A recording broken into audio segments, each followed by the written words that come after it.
Hey there, my lovely friends. Welcome back to another reading blog. If you're new here, my name is Tonya, and I thought it'd be fun this week just to kind of hang out, read some books together, chit chat and catch up, kind of see what else we get into.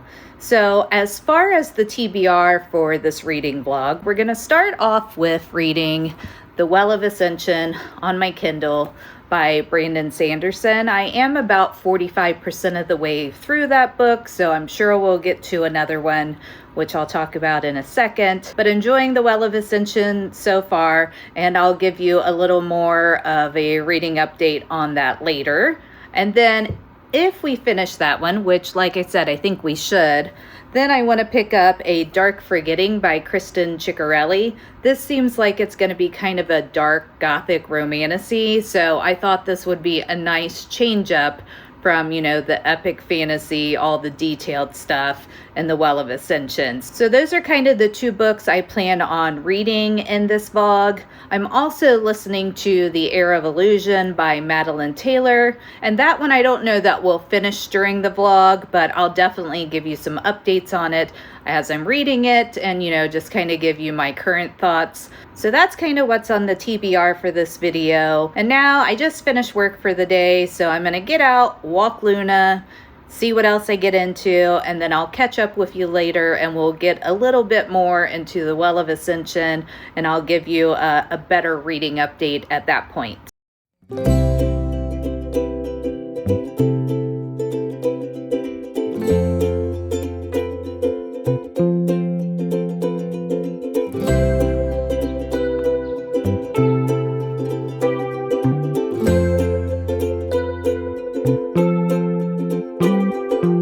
So Luna and I are back from our walk, so I thought I'd give you a little update on Heir of Illusion. And first off, I just want to say that walk was exactly what I needed. Work has been a real bee this last few weeks. So getting out in the sunshine, seeing the spring flowers did my heart and soul some good.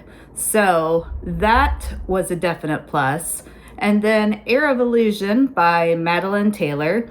I've really been enjoying it. I am on chapter 17 and I have like 10 hours left, so still a good chunk to go, but I have really been enjoying it, like I said. In this book, we're following Ivy, or her full name is Iverson, but most people call her Ivy, and she is a wraith who has illusion magic. The magic in this world, it's pretty simple to understand, but there are some like cool kind of things that go along with it. Your magic is basically determined by where you are from. So Ivy is from the 7th district, or, I don't know if they're called districts, but realm number 7 essentially. And so the people from that land have illusion magic. People from other places have enchantment magic.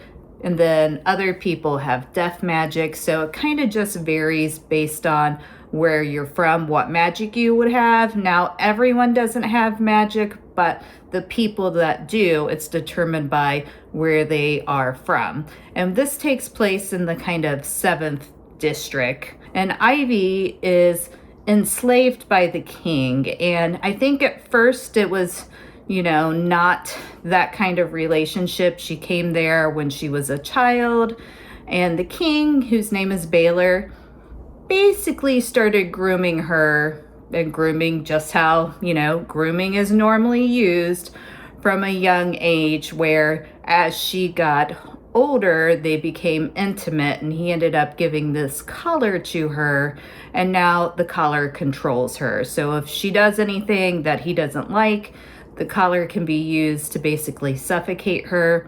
So as you can imagine, her relationship with the king now is not so great. But she's trying to find a way where she can get rid of this collar and be free of him. And it ends up, a reaper named Thorn comes, and reapers aren't something that people have seen in a really long time. And they work with the god of death. And the god of death has asked Thorn to come and get this sword from King Baylor.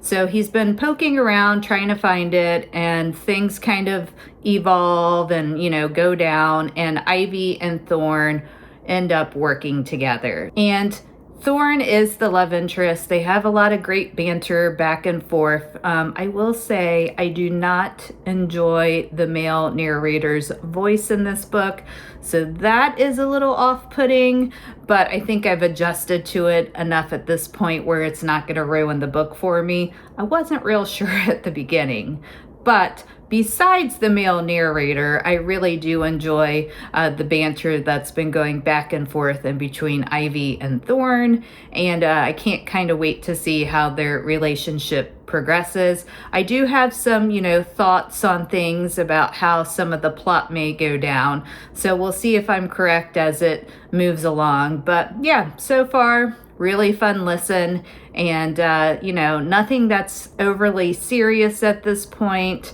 We're not too deep into their relationships. Ivy has definitely had some very hard things happen to her, but there hasn't been a whole lot of detail about that yet, so I'm sure there are trigger warnings associated with this book though, so you definitely want to check those out. But overall, having a good time listening to it, and want to see if my theories play out. So now I'm going to go have a very exciting dinner of leftovers and chill for a little bit, and then I'll catch back up with you once I start reading The Well of Ascension later. All right, so let's talk The Well of Ascension by Brandon Sanderson. This is book 2 of the Mistborn saga, and I gave the first book 4 stars. I thought it was really good, loved the magic system, but wish it had expanded out into the world more. Most of the story took place in the one main city.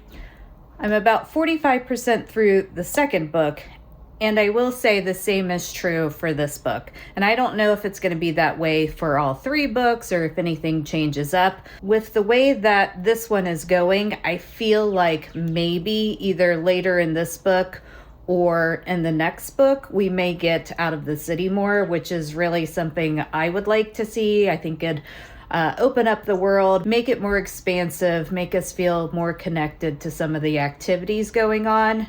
Now, in this book, we have ventured out a little bit more than we did in the first book, but overall, still, the majority of everything that's happened has still taken place in the city. So I'm feeling kind of the same at this point, that I'm probably going to land at around a 4-star, and I just find it really interesting. And I know that some people say the Mistborn saga isn't the best indication of Brandon Sanderson's work. Like, it gives you a good idea about it, but some of his later series are better. Because with this one, I'm enjoying it, but it's not like the be-all, end-all for me so far. I mean, there's been a lot of other fantasy series, like the Echo Saga, the Bloodsworn Saga, that I enjoyed a lot more. Those were 5-star series for me, which so far, the first book and a half, the series is at around a 4-star for me. But what I will say, the magic system, it's like no other. That is something that I have found so unique, so just thought out, and all the rules are in place, and you really have a good understanding of what can and cannot be done, even with such a unique magic system. The magic system is all based on metals, and there's an emotional side to it and a physical side to it. Each metal has a other metal. Those are my favorite parts of the book. But I would like to see, our characters get out into the world more, just make that more expansive. And I would like to see their relationships go on a little bit deeper level. We're getting some details, about people's past or their feelings for each other. But overall, it still feels slightly surface level on the emotional connection. So we will see. I am enjoying it, even though I know that may sound like I had a lot of critiques for it. So I'm going to go ahead and jump back into reading here. And then once I have another update, I will check back in with you.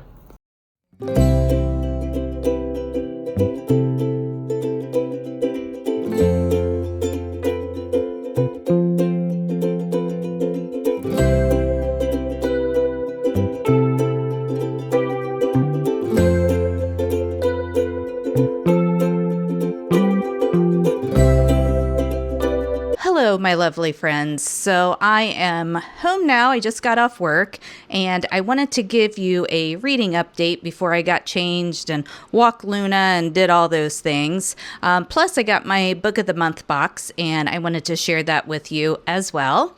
So we'll start with the reading updates. First, Air of Illusion, which is the audiobook that I'm listening to. I do typically have an audiobook and a physical book going at the same time.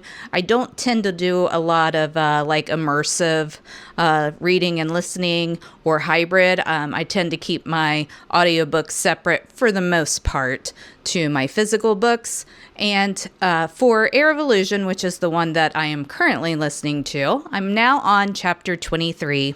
And I think when I last talked to you, I had said, it was fun. I was really enjoying it.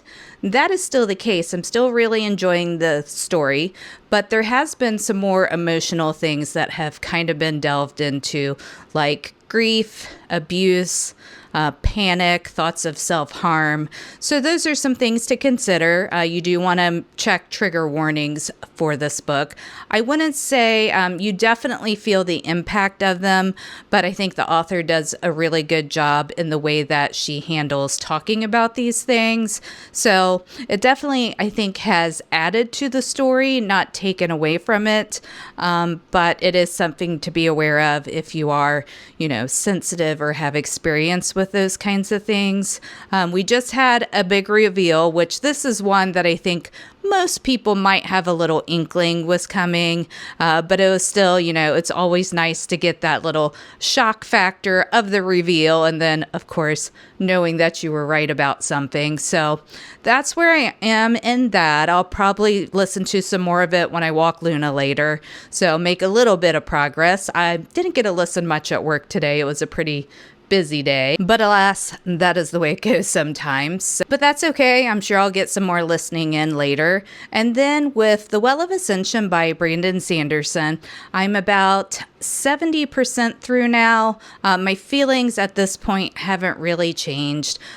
We have seen some additional growth from some of our characters, so that's been nice, but I still do feel like a lot of the relationships are a little more surface level. The greatest part of this book so far, just like the previous one, has just been, as I'd mentioned, the magic system. It's just so unique and well thought out.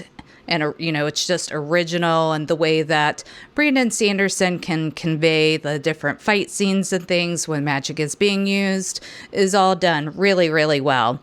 So we'll see how this last 30% or so of the book pans out. There's a couple of things being hinted at that I think would be really cool if we go down those paths. So hopefully that is the route we are going on when we're finishing up this book and into the third book in the series. I think that would be a really great, these couple of different plot paths, I think would be a really great way to kind of finish out this trilogy. I think it'd give it a really strong ending. So I'm very interested to see how things kind of play out from this point forward.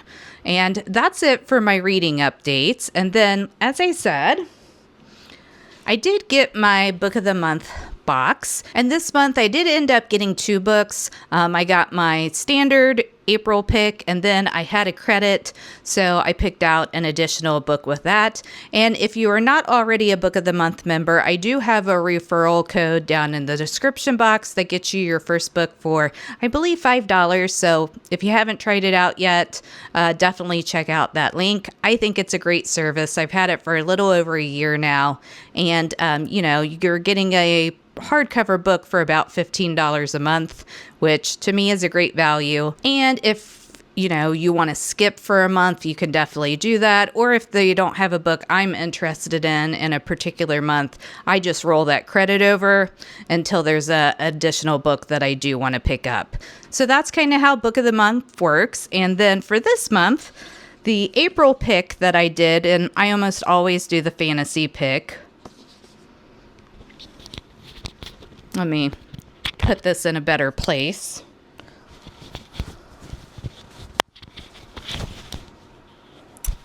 There, that should be better. I kind of need my hands for this. So I got Bloodbound by Ellis Hunter, and it says, "You duel or you die" on the cover. And then this one was a special edition. So it does have sprayed edges there. And then I actually haven't peeked. Oh, I love the inside. Now I am in love with this book.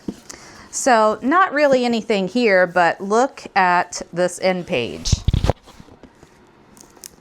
Is that not the most amazing thing ever? I am a huge dragon fan. So definitely really nice end pages there. And it does also have a reversible dust cover. And just looking at it here on the inside, it does look like Ellis Hunter is actually a duo of authors. It's Katie Ellis Brown and Becky Hunter. So they wrote this book together. And then a little bit of the blurb if you're not familiar with this one. You cannot forfeit, you cannot run, you duel or you die. Astrid has always known she is destined to die. She is the last Nocturne witch, an heir to the queendom of Arturia, cursed by a centuries-old convent to duel the heir to the kingdom of Vada for the source of all magic, the heart. And now Astrid's time is up. She is heading into enemy territory to face Prince Zyron, the most powerful dragon rider in eons, with only her familiar, her potion, and her wits to aid her. She is going to die, and any chance her queendom has of curing the blight that's ravaging the lands and killing her people will die with her. Meanwhile, deep in Dragon Country, Skylar and her traveling troupe arrives in Vatra's capital, ready to profit off the legions of spectators swarming to the city ahead of the duel. She despises the royals and all they stand for, especially as the King's Guard murdered her mother. But when her best friend disappears, suspected to have been taken in the conscription, her search takes her closer to the royals than she ever could have imagined. As the duel looms over the kingdom, Skylar and Astrid's fates intertwine. They must battle a growing rebellion, their inner demons, and ultimately those they love most to determine if together they will save or doom their world. So, sounds really interesting. I hadn't heard much about this one before I picked it up, but definitely looking forward to reading it. I mean, how can you not love a dragon dueling book? And I'm assuming this guy right here is probably the witch's familiar. So I guess we'll find that out as I read this also. Then the second book I got, which I just thought sounded super fun, is This Kingdom Will Not Kill Me by Ilona Andrews. And there's that one. So if you're not familiar with this one, our female main character is, has always had this favorite book, and somehow she travels through a portal and ends up in one of the cities of her favorite book. So I thought that sounded super fun. All of us as readers at one point or the other have wanted to be transported into our favorite book, and this, this female main character got the chance to do that. So here's a little bit of the blurb on this one. When Maggie wakes up cold, filthy, and naked in a gutter, I'm sure that was a great experience. She has one thing going for her. She knows exactly where she is. The back alleys of Kar Torin, a city of magic, mystery, and political turmoil. A city that, until now, had existed solely in the pages of her favorite book. Somehow, Maggie has landed inside the fantasy series she spent years obsessively rereading.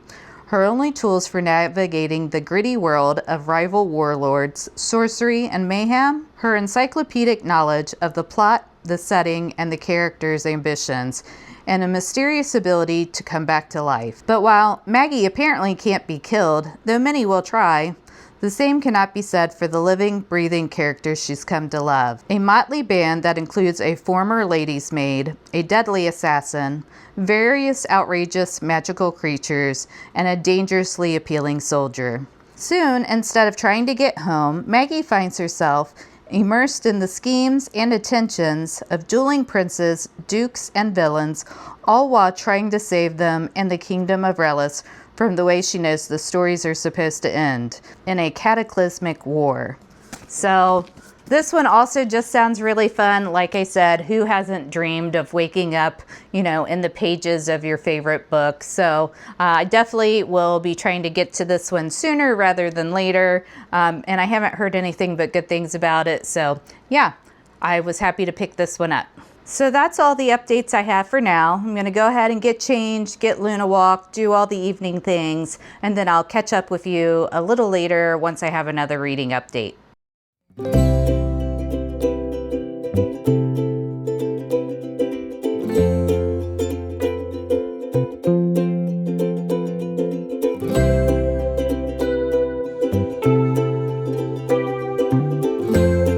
All right, guys, so I do have a reading update for you. I have finished The Well of Ascension by Brandon Sanderson, and my thoughts didn't really change much as I went through the book. I still, love the magic system. I do think that the world got expanded on a little bit more in this one. Most of it took place in the one city.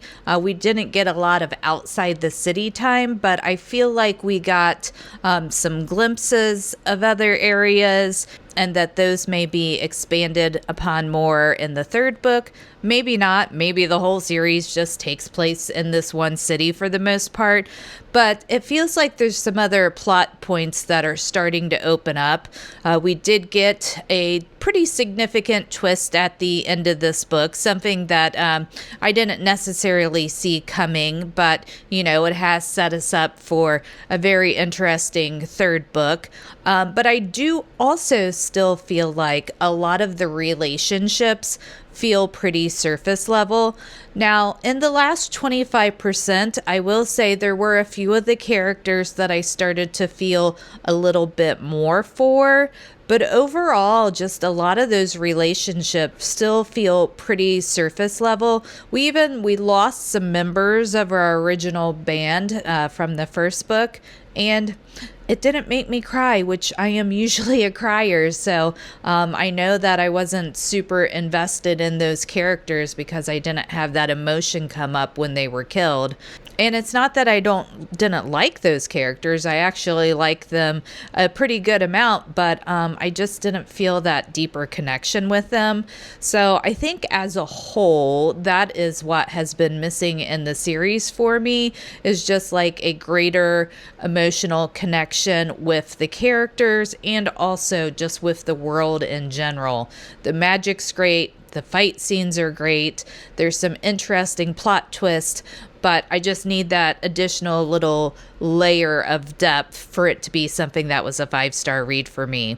So definitely will be continuing on to the next book. And I don't think this first series of Brandon Sanderson's for me is going to be a 5-star series for me. I guess we'll see what happens in the third book. But yeah, that's kind of my thoughts for now. And then next we're going to pick up a Dark Forgetting by Kristen Ciccarelli. And I think this one will be a good switch up after finishing The Well of Ascension. So we're going to move from epic fantasy to romantasy. And this one is supposed to have like a dark, gothic, atmospheric kind of feel. A lot of this one is supposed to take place in this kind of dark, mysterious forest. And I'm always a fan of, the cursed woods or dark, mysterious forest kind of feel. So I think this will be a good one. I do enjoy Kristen Ciccarelli's writing. The Crimson Moth was one of my favorite duologies that I read last year. So I do have high hopes for this one. But yeah, I'm going to get started reading it. And then once I do have an update, I'll check back in with you.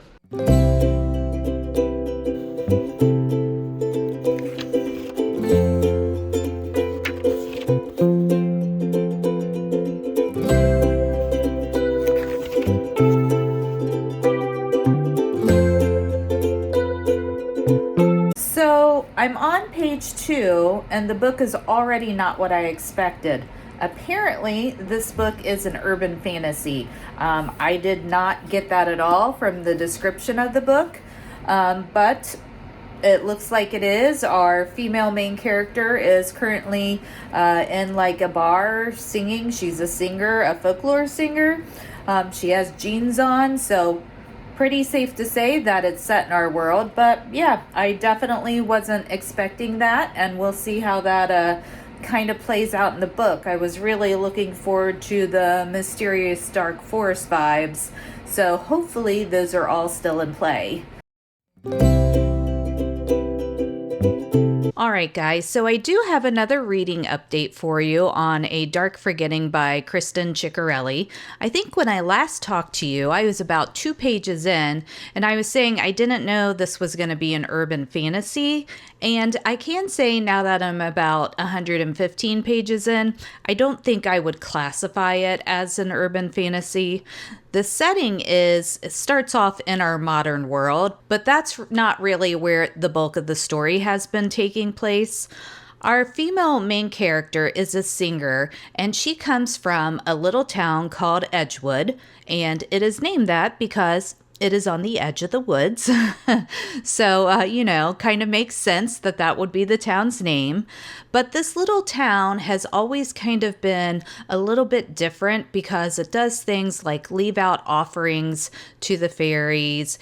People are really careful, like the older people that live in this town are careful, not to be out at night or not to forget these offerings. That way they don't anger the fairy king of the woods. And, they're just really cautious about a lot of things. And these offerings they leave out, they consider them tithes that they're paying to this woodland king.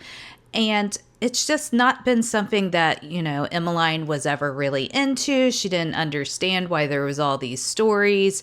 And all she's ever wanted to do in life is be a singer. So she's out kind of performing. She's been doing like the fairy circuits and smaller clubs. And she's getting to the point where she's getting ready to make her big break and go on tour with like a popular band. And right before that happens, she gets a call that her grandfather has went missing. He has dementia, and she ended up having to put him in a nursing home. And when she gets the call that he's missing, because he is the one that raised her, Emmeline immediately goes back to Edgewood to see if she can find her grandfather. Well, some weird things start to happen while she's there, and she thinks that the forest may actually have taken her grandfather, and she starts, kind of feeling like all the stories that she heard growing up may be true. So Emmeline does end up going into the woods, and she makes a bargain with the fairy king of the woods in order to get her grandfather back. She's going to become his court minstrel. And then, there's just things kind of progressing from there. The love interest in this is Hawthorne, and he is actually the tithe collector for this woodland king. And Emmeline suspects that he's the one that actually took her grandfather. So they're kind of on an enemies to lovers kind of path at present. Nothing's really happened in their relationship at this point. So it will be interesting to see how it kind of progresses. You can definitely tell there's more to Hawthorne than he is letting on. But yeah, that's kind of where I am in the book. And so far, I will say I'm enjoying it. I like Kristen Ciccarelli's writing. It's very lyrical. It flows. There's lots of gothic, dark, mystery, forest vibes going on in this book. It's really atmospheric so far. There had been a couple of references to the modern world that I didn't really like talking about the Hydro Flask and some other name brands. To me, that kind of takes me out of the story a little bit. And we haven't really gotten into any sort of relationships in between Emmeline and Hawthorne. And we've kind of just gotten a little bit of a glimpse of her relationship with her grandfather, who she's come into the forest to save. So I'm hoping as I get a little bit deeper that we're going to get more emotional depth and learn more about our characters. And I think that'll kind of bring me into the story more. I'm sure the plot's going to develop and there's going to be twists and turns, but that's my update for now on A Dark Forgetting. Then The Air of Illusion, I'm now about 2 hours away from the end. That one I'm still really enjoying. There's been some plot twists that have come out, and I really like Thorn and Ivy's relationship. Now, I will say, and not that she doesn't have a reason to, but Ivy cries a lot. And she almost cries a little too much for me in this book. I totally get she's in super hard circumstances, but there's been a lot of crying. And I don't mind, I like emotional connections and hearing about true feelings from characters, but the crying has been a lot, like almost a little too much. So that I would say has been a negative. But other than that, I've really enjoyed it. I kind of have an idea about what's going to happen at the end, so we shall see if my theories are correct. But yeah, that's kind of my update there. And yeah, now I'm just going to do some straightening up around the house. I'll do some more reading. And then once I do have another update for you, I will check back in.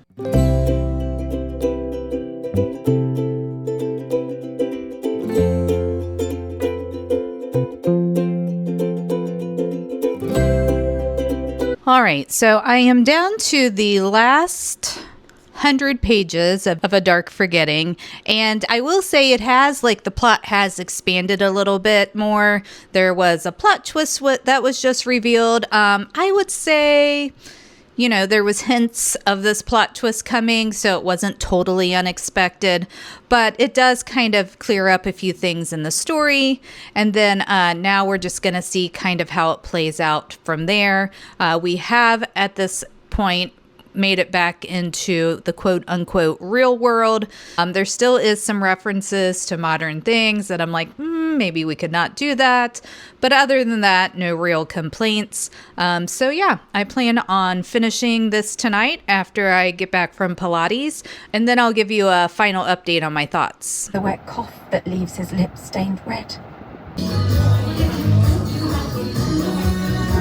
All right, guys, so I did finish A Dark Forgetting last night, and then I also finished Air of Illusion by Madeline Taylor. So I wanted to give you my final thoughts on both of those. I'm actually really surprised I finished Air of Illusion. I wasn't thinking I was going to get that finished up in this video, but I did, so I wanted to give you an update on that. So we'll start with that one. So I really enjoyed Air of Illusion. There was some really big plot twist at the end that I did not see coming. Some of the little earlier ones I think were semi-predictable, or maybe not predictable, but you could work it out what was going to happen. But the plot twist at the end, I did not see coming at all. So I do think I will continue on with the series. I think for Air of Illusion, I'm going to land on a 4-star, and that's based on the plot, the world building, the character interactions. The couple of things that kind of kept it from being rated higher for me is, one, the female main character, Ivy. Like, she's a very strong warrior. She has had to endure a lot, but she cried all the time. And I don't mind, like, you know, you want that emotional depth, but I just felt like there was a whole lot of crying that maybe we didn't need to have that laid out on the page so often. So that kind of took it down a little bit. And I did listen to this one, and I didn't necessarily super enjoy the male narrator's voice. Now, I will say he had a bonus chapter at the end. I thought that one sounded fine, but throughout the rest of the book, I just didn't like really enjoy the tone of his character.